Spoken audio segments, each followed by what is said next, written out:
باللہ من الشیطان الرجیم بسم اللہ الرحمن الرحیم۔ ہم قرآن نازل کرتے ہیں جو مومنوں کے لیے شفا اور رحمت ہے اور ظالموں کے لیے زیادہ نہیں ہوتا گھاٹے کے سوا۔ اور جب ہم انسان کو نعمت بخشتے ہیں وہ روگردان ہو جاتا ہے اور پہلو پھیر لیتا ہے، اور جب اسے برائی پہنچتی ہے تو وہ مایوس ہو جاتا ہے۔ کہہ دیں ہر ایک اپنے طریقے پر کام کرتا ہے، سو تمہارا پروردگار خوب جانتا ہے کہ کون زیادہ صحیح راستے پر ہے۔ اور وہ آپ صلی اللہ علیہ وسلم سے روح کے متعلق پوچھتے ہیں، آپ صلی اللہ علیہ وسلم کہہ دیں روح میرے رب کے حکم سے ہے اور تمہیں علم نہیں دیا گیا مگر تھوڑا سا، اور اگر ہم چاہیں تو البتہ ہم لے جائیں سلب کر لیں جو وہی ہم نے تمہاری طرف کی ہے، پھر تم اس کے لیے اپنے واسطے نہ پاؤ گے ہمارے مقابلے پر کوئی مددگار مگر تمہارے رب کی رحمت سے ہے کہ ایسا نہیں ہوتا، بے شک تم پر اس کا بڑا فضل ہے۔ آپ صلی اللہ علیہ وسلم کہہ دیں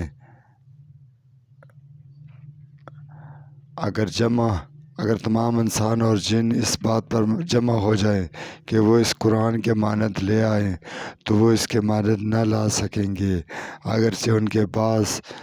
بعض کے لیے وہ ایک دوسرے کے لیے مددگار ہو جائیں۔ اور ہم نے لوگوں کے لیے اس قرآن میں طرح طرح سے بیان کر دی ہے ہر مثال، پس اکثر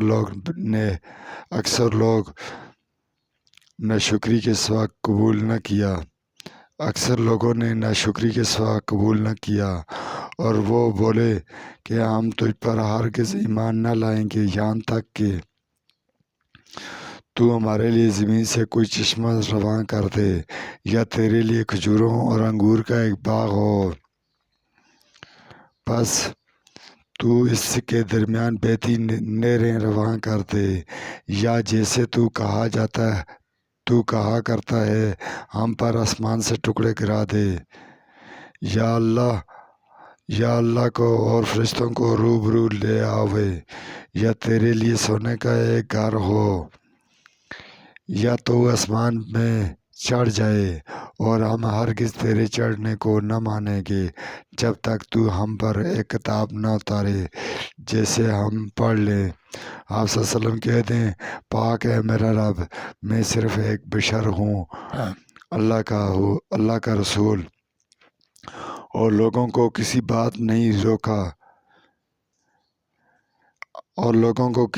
نے نہیں روکا کہ وہ ایمان لائیں